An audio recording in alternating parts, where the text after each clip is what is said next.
Swayam Prabha. Digital India. Educated India.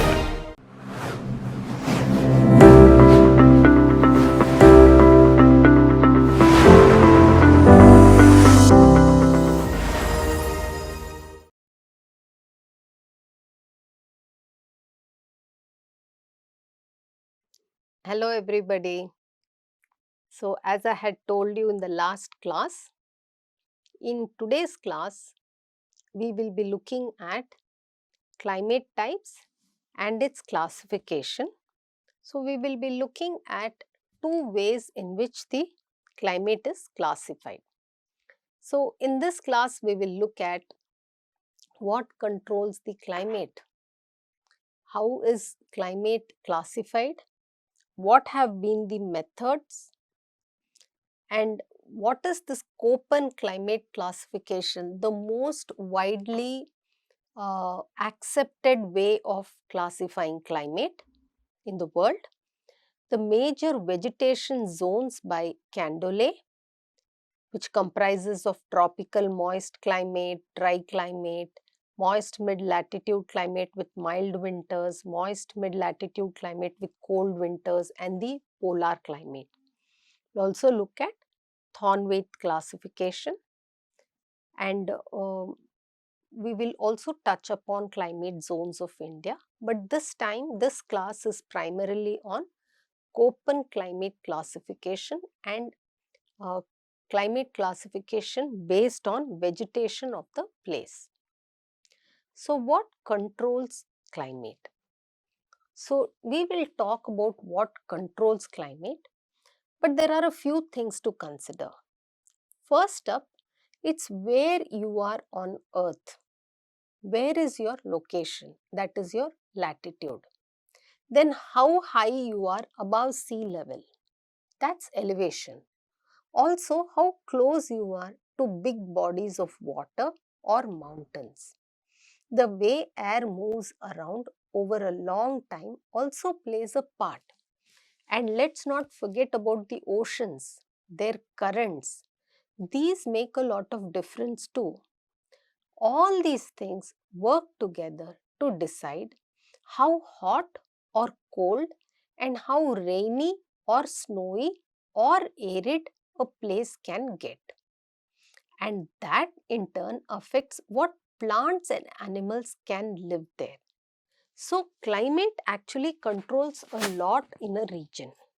Talking about climate classification, it's like sorting things into groups based on their similarities. But why do we do it for climate? Well, instead of describing every single detail about weather in a place, we can use a few words to sum it up. This helps us to understand what kind of weather to expect in different regions throughout the year. It's handy for things like choosing materials for building that can withstand the weather, or deciding which crops will go well in a certain weather. So, climate classification makes life easier by giving us a quick idea of what to expect in a place. We will now explore different methods used to classify climate. First up is the genetic method, which looks at the causes behind climate patterns. It considers factors like air masses, circulation systems, solar radiation, and how the land's shape affects weather. Then there is the empirical method, which relies on actual data like temperature and rainfall. It sets specific boundaries to group similar climates together.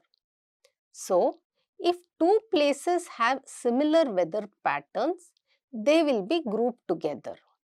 Both methods help us understand and categorize climates, making it easier to study and predict weather conditions in different regions. The genetic method classifies climate on the basis of its causal elements, the activity, and the characteristics of all factors that give rise to the spatial and temporal patterns of climate data.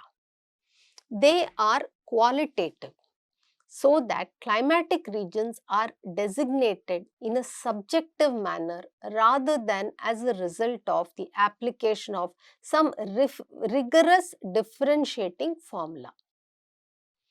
For example, air masses, circulation system, solar radiation, topographic effects. Then you have the empirical method. The empirical method makes use of observed environmental data such as temperature, humidity, and precipitation. Empirical classifications use predetermined class boundaries to classify the climate types. These require climatic data. Similar climatic conditions in two locations will be categorized into one group. For example, the Vladimir Koppen classification. Now let's look at the Koppen climate classification. So dwelling into the Koppen climate classification system, it is a method which is used to categorize different climates around the world.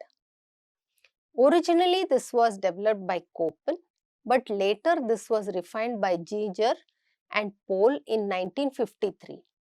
What makes Koppen's system stand out is its specific quantitative nature. It uses numbers to define temperature and rainfall, making it more precise, empirical, measurable. Each climate is assigned a letter code with specific meaning, which is determined by formulas. Koppen also relied on vegetation zones, which was identified by Candolle in 1874, as they reflect the overall climate of an area. The vegetation is more a mirror of the climate of this place. This system helps us understand and communicate about the diverse climate found across the globe. The Koppen system recognizes 5 major climatic types. Each type is designated by a capital letter. Capital A denotes tropical moist climate. So, when we explore Koppen climate classification system, which categorizes based on 5 main types, each marked by capital letter, where A stands for tropical moist climates, capital B stands for dry climate, A stands for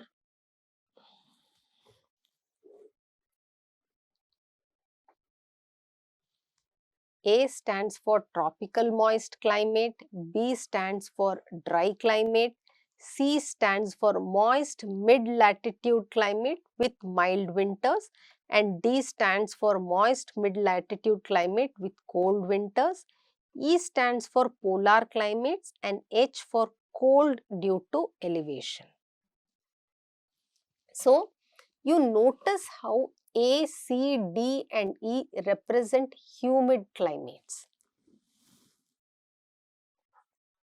A, C, D and E represents humid climates, whereas B stands for a dry climate. The system helps us understand and communicate about the different climates across the globes. So, you can see this is A, which is tropical, B is dry, C is moist temperate, D is, here is D,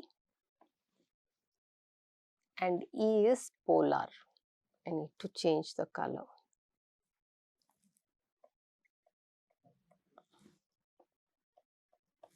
So, this is how the climate is classified across the world according to Koppen. But it does not stop here. he goes into further classifying the climate beyond these alphabets.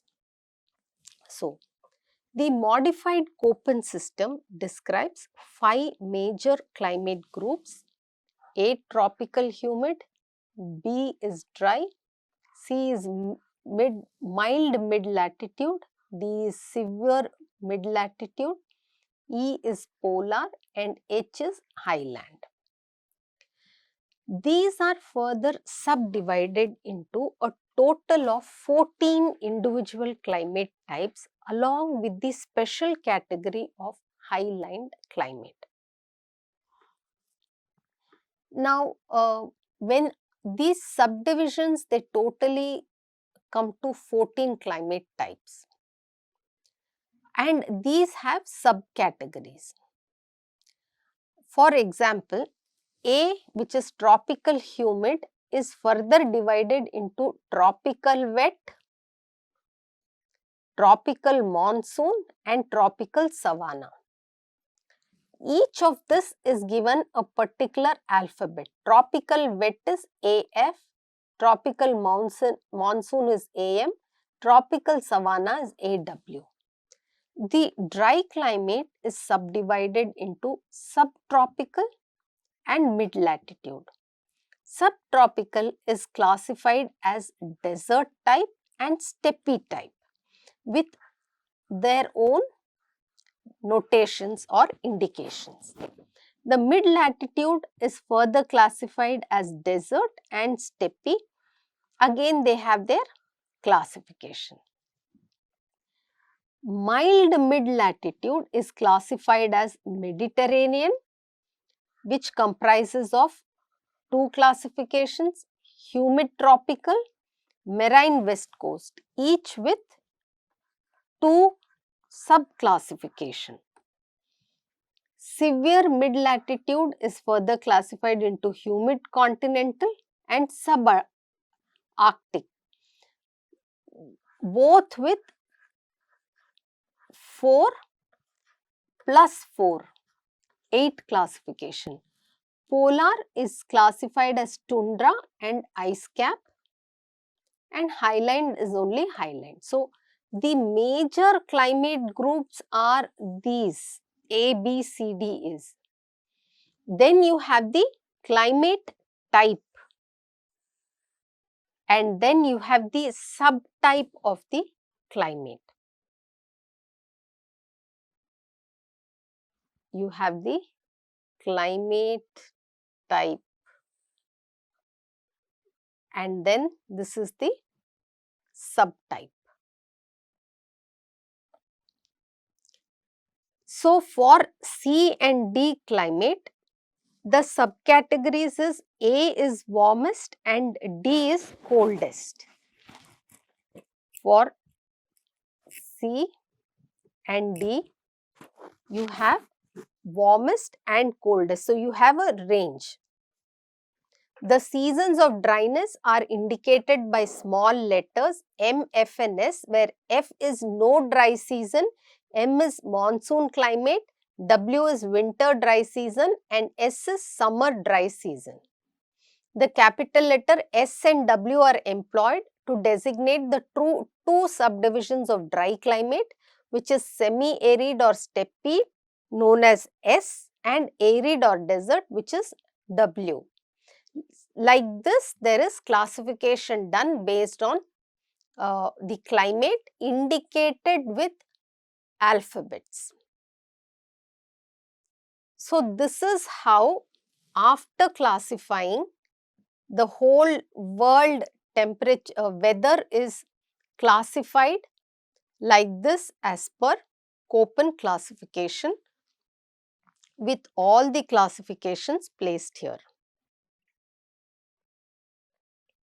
Let us look at the tropical climate, also called equatorial climates. According to Köppen, this is found near the equator and extends to about 15 to 25 degrees north and south. Here are the defining traits. It's the warmest climate zone with average monthly temperature above 18 degrees Celsius. Annual rainfall exceeds 1500 millimeters. It has high humidity and warmth, leading to frequent cumulus or cumulonimbus cloud formation almost every day.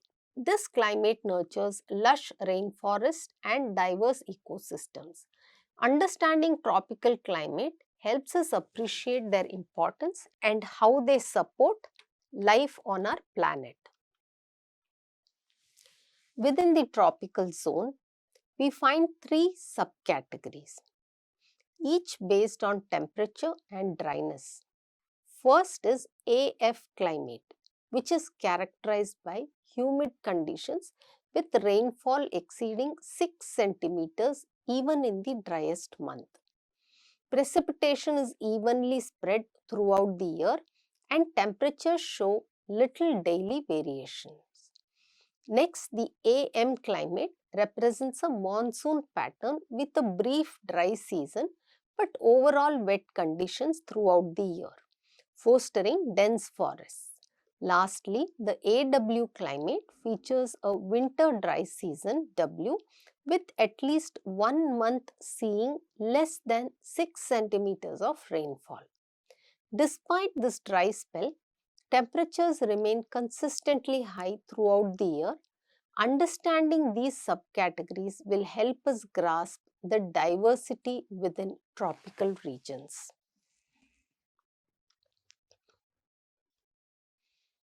Then we have the dry or arid climate, which is found between the latitude 20 to 35 degrees north and south of the equator. Here's what characterizes it. Firstly, there's little or no annual precipitation, make it very dry. The atmosphere loses more water through evaporation and transpiration than it gains from rainfall. Consequently, vegetation is sparse or absent due to the scarcity of water. This climate poses challenges for life and agriculture, but also offers unique ecosystem which is adapted to survive in harshest of conditions. Understanding arid climate helps us appreciate the resilience of life in diverse environment across the globe.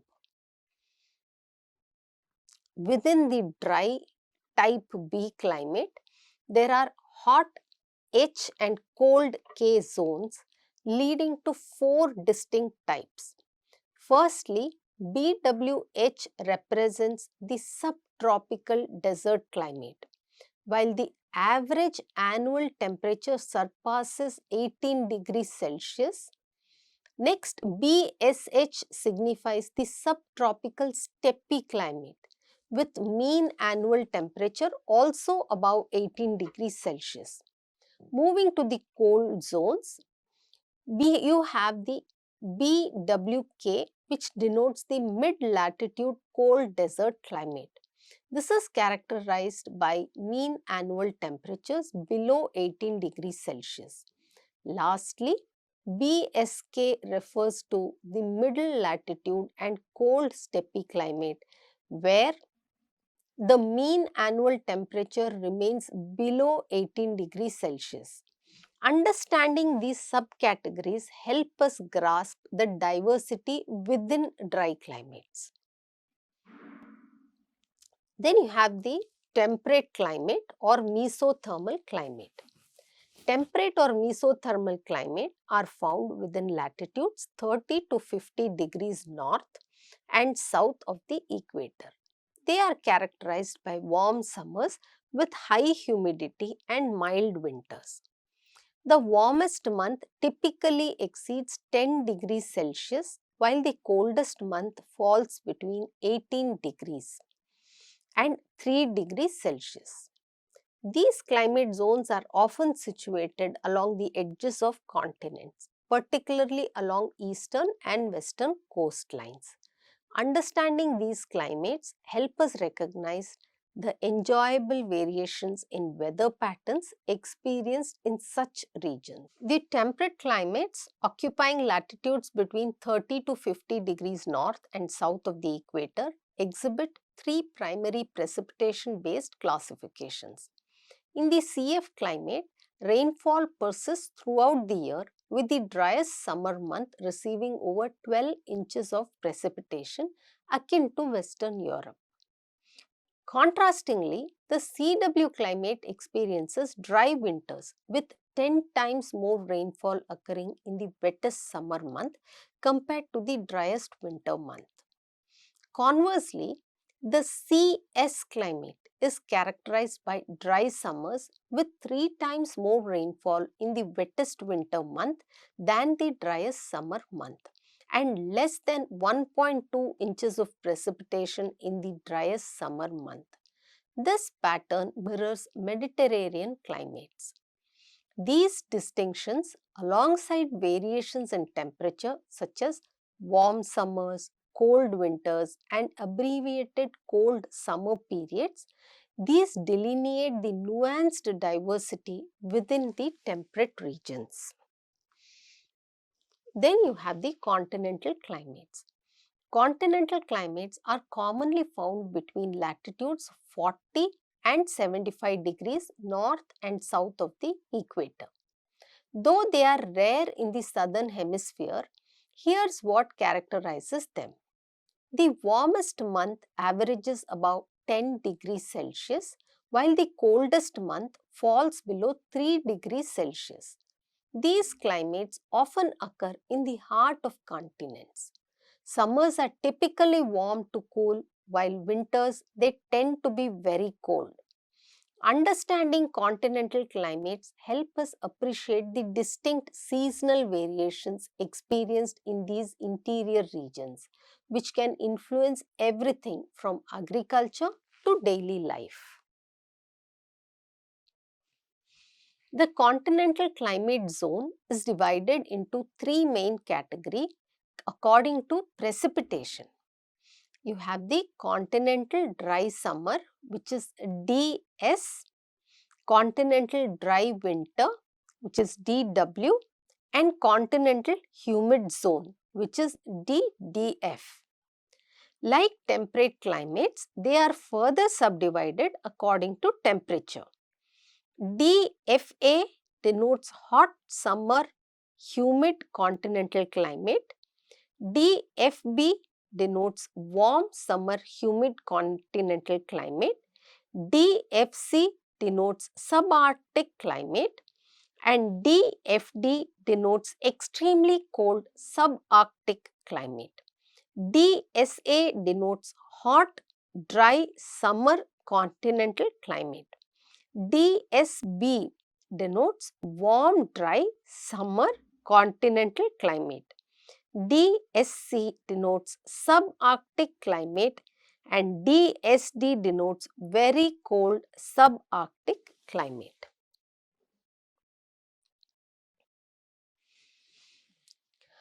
Polar climates situated above 70 degrees latitude in regions like the Arctic, Greenland and Antarctic exhibit persistent cold temperatures and limited vegetation, with the warmest month never surpassing 10 degrees Celsius and annual precipitation less than 25 centimeter. They are extremely dry. These climates are categorized into 2 types based on vegetation. ET, tundra climate, characterized by sparse vegetation and permafrost, and EF, ice cap climate, which is entirely covered by ice or snow. Understanding these distinctions help us appreciate the unique environmental conditions present in polar regions. Thus, you can see that you have A as tropical,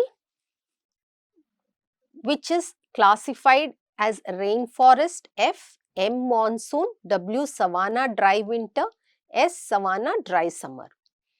B dry, which comprises of W arid, S semi-steppe, H hot, K cold. C temperate has W dry winter, F no dry season, S dry summer. A hot summer, B warm summer, C cold summer. It's the third classification. D continental has dry winter, no dry season, dry summer, with A hot summer, B warm summer, C cold summer, D very cold winter. And E polar has tundra and ice cap. So, if we have to classify dry, B dry, then BWH would mean dry, arid desert, hot climate. BWK would denote dry, semi-arid, cold climate, and so on. So, this is how we would be describing the climate. Next, we move on to the major vegetation zones. Let's talk about the major vegetation zones identified by Candelet in 1874. There are 5 main groups, each influenced by temperature and moisture. First, we have megatherm plants that love warmth and lots of moisture, mainly found in tropical climates. Then there are xerophytes, plants that thrive in dry conditions and high temperatures. Next up, mesotherms. These are plants that like moderate temperatures found in tropical and subtropical regions. After that, microtherms, which prefer colder climates, often in high elevations. Lastly, hecistotherms, which are plants tough enough to withstand harsh winters in cold and alpine regions. These groups help us understand where different plants grow best.